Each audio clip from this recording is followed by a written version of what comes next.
En el video anterior mirábamos los centros de condrificación y les mostré que alrededor de este tejido cartilaginoso en proceso de diferenciación encontrábamos una estructura que también se estaba formando llamada pericondrio. Este pericondrio entonces es una cubierta externa, está conformado por tejido conectivo denso y regular y rodea toda la estructura cartilaginosa. Este tejido conectivo denso y regular va a presentar abundantes vasos sanguíneos, ¿sí? Por lo tanto decimos que es vascularizado y va a contener dos capas. Una capa externa y fibrosa, tal como lo vemos en esta imagen, ¿sí? Miren, esta línea marca todo el espesor del pericondrio.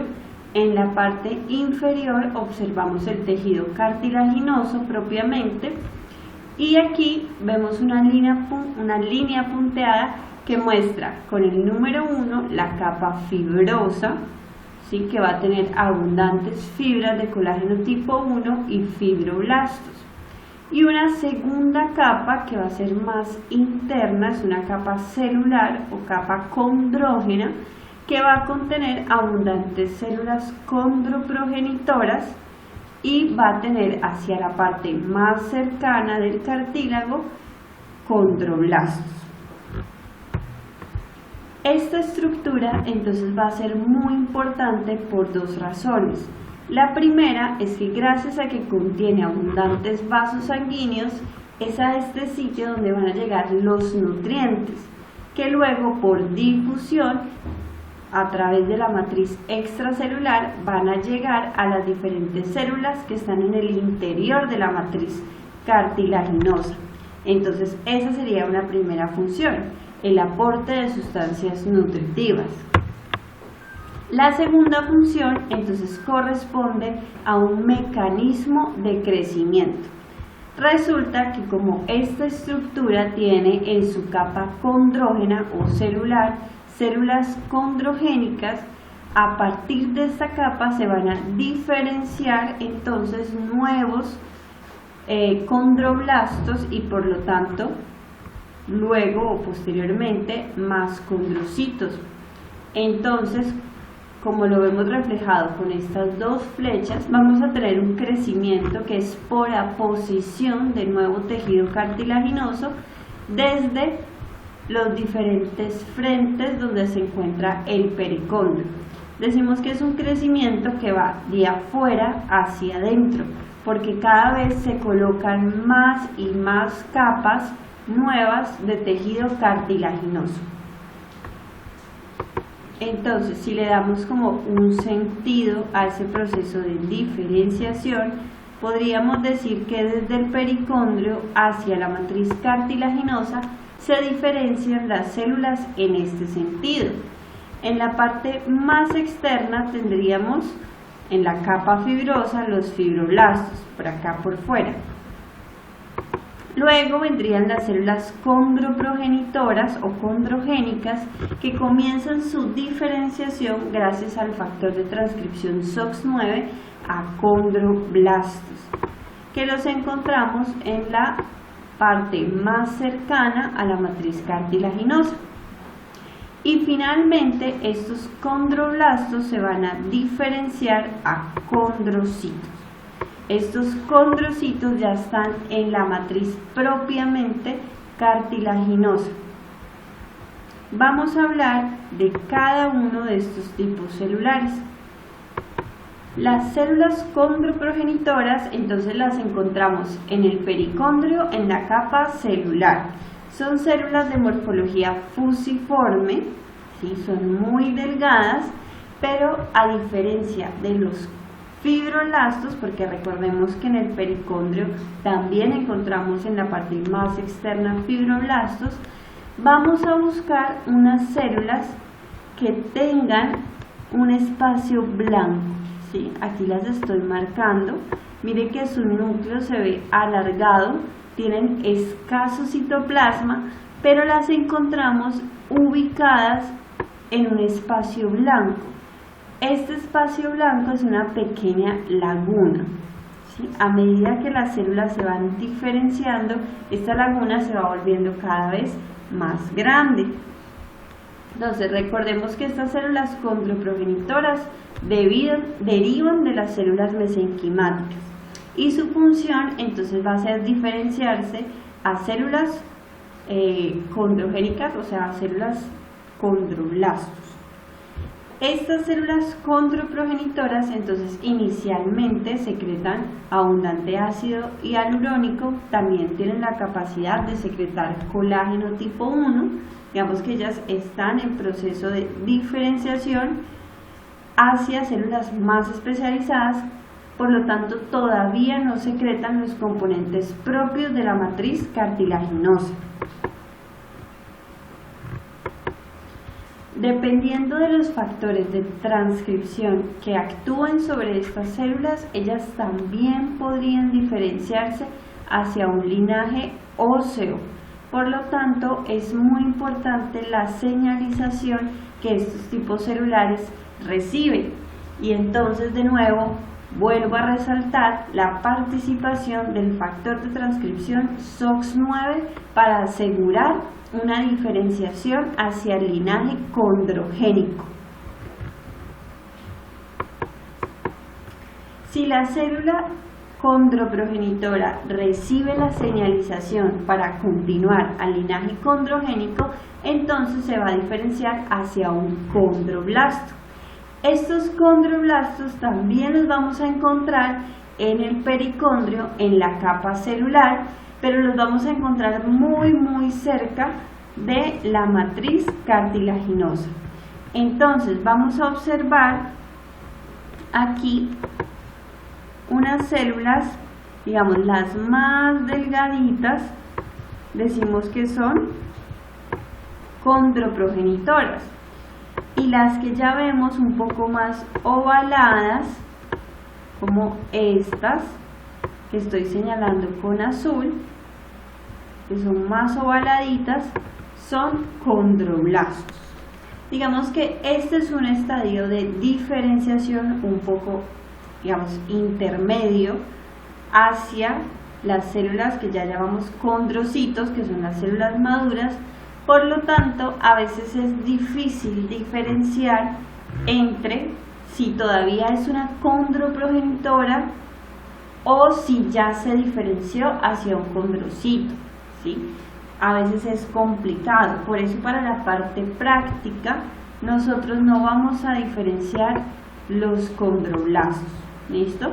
Vamos a diferenciar las condroprogenitoras, que sabemos que son las más delgaditas, y vamos a diferenciar los condrocitos, que vamos a ver a continuación.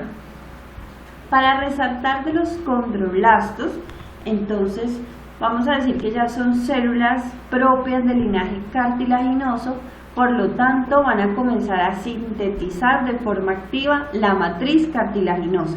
O sea, ellos ya son capaces de producir colágeno tipo 1 como el componente fibrilar más importante de la matriz cartilaginosa, y como componente no fibrilar van a producir agrecano, ¿sí? Que son dos componentes muy importantes para el cartílago. Estos condroblastos entonces van a continuar esa secreción de matriz cartilaginosa y van a ir quedando atrapados en esta matriz. A medida que quedan atrapados dentro de la matriz cartilaginosa, entonces se van a comenzar a diferenciar a condrocitos. Estos condroblastos, entonces recordemos que su laguna es ovalada, ¿sí? En una morfología ovalada, pero la célula, que es esta pequeñita que vemos acá, pues tiene un núcleo abundante, es un núcleo muy basófilo, ¿sí? Y el citoplasma también es poco y es basófilo, por lo tanto nosotros no diferenciamos muy bien el núcleo del resto, pues, del citoplasma celular. Y además, con la técnica histoquímica, estas células se encogen un poco. Entonces nosotros lo que diferenciamos bien es la laguna de forma ovalada, que igual veíamos en las condroprogenitoras que la laguna era alargada, y vemos la célula pequeñita como un pequeño círculo o óvalo pequeñito, muy basófilo dentro de esa laguna. Por último tenemos los condrocitos. Entonces estos condrocitos ya son las células maduras del tejido cartilaginoso. Los vamos a encontrar ubicados en unas lagunas grandes, prominentes, circulares, ¿sí? Son unas lagunas redondas, ¿sí? Y grandes. Los condrocitos entonces son redondos, tienen un núcleo redondo, muy basófilo, no poseen tanto citoplasma. Entonces de nuevo los vemos como unas células pequeñitas dentro de esas lagunas amplias. Cuando los condrocitos son jóvenes, entonces se pueden confundir con los condroblastos, ya que la laguna es un tanto ovalada, ¿sí?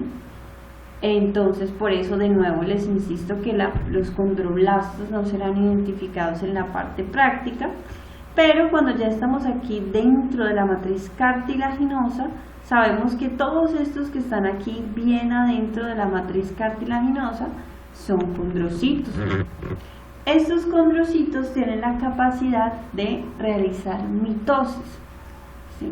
Entonces vamos a encontrar que ellos pueden estar aislados, solitos, como este que vemos aquí, o en grupos, como estos dos que yo tengo acá, o como este conjunto de condrocitos. A estos grupos de condrocitos los vamos a llamar grupos isógenos. Esta capacidad de formar grupos isógenos, ¿sí?, me va a crear, o más bien me va a mostrar unas regiones. Nosotros tenemos entonces condrocitos que hacen mitosis y que además están secretando nueva matriz cartilaginosa. Entonces, alrededor de estos condrocitos, ¿sí?, o alrededor de estos grupos isógenos, vamos a encontrar una matriz que vamos a denominar matriz territorial, que en esta tinción se ve más basófila, ¿sí? En algunas tinciones se ve más basófila, en otras se ve más eosinófila, ¿sí? Hay que ver dependiendo de la tinción, pero sabemos que es la que está inmediatamente rodeando a los condrocitos o a los grupos isógenos. Esa es la matriz territorial, ¿sí? De nuevo tengo el condrocito. Miren que a este aumento yo puedo ver el núcleo, el citoplasma, porque aquí no se recogió tanto la célula. Entonces veo el núcleo del citoplasma, veo la laguna, ¿sí?, que es una matriz muy madura, y veo esta región que es matriz territorial. Este otro grupo isógeno también tiene su matriz territorial, este de acá también tiene su matriz territorial, y entonces toda esta matriz que está entre grupos isógenos, que está entre las diferentes matrices territoriales, la llamamos matriz interterritorial. La composición entre estas dos matrices entonces va a ser diferente, ¿sí?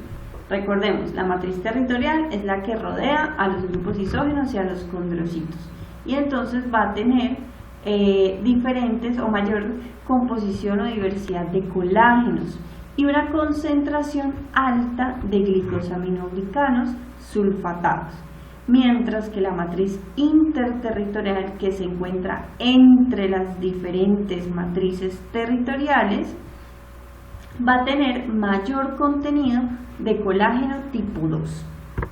Además de la diferenciación en estas regiones, la capacidad mitótica de los condrocitos, o sea, esa capacidad de formar grupos isógenos, nos va a permitir una función muy importante, que es otro mecanismo de crecimiento denominado crecimiento intersticial. Entonces observamos que aquí tenemos muchos grupos isógenos. Esos grupos isógenos son condrocitos nuevos, ¿sí? O sea, un condrocito que hizo mitosis y por lo tanto formó un nuevo condrocito. Este nuevo condrocito también va a comenzar a liberar, a formar, a secretar matriz extracelular y por lo tanto esta matriz cartilaginosa, mejor dicho, todo este cartílago va a comenzar a crecer por el nuevo depósito de matriz y de células que se hace desde el interior. Entonces, este crecimiento intersticial se hace desde el interior hacia afuera y se hace gracias a los condrocitos y sus divisiones mitóticas, o sea, por la formación de nuevos grupos isógenos. Hasta aquí entonces vimos los dos mecanismos de crecimiento del tejido cartilaginoso. El primero, recordemos, fue el crecimiento aposicional que se hacía desde el pericondrio hacia el interior del cartílago por aposición de nuevas capas de tejido cartilaginoso. Y ahora acabamos de ver el crecimiento intersticial que se hace desde el interior del cartílago por la formación de nuevos grupos isógenos. Hasta aquí este video. En el siguiente entonces vamos a ver los tres tipos de tejido cartilaginoso.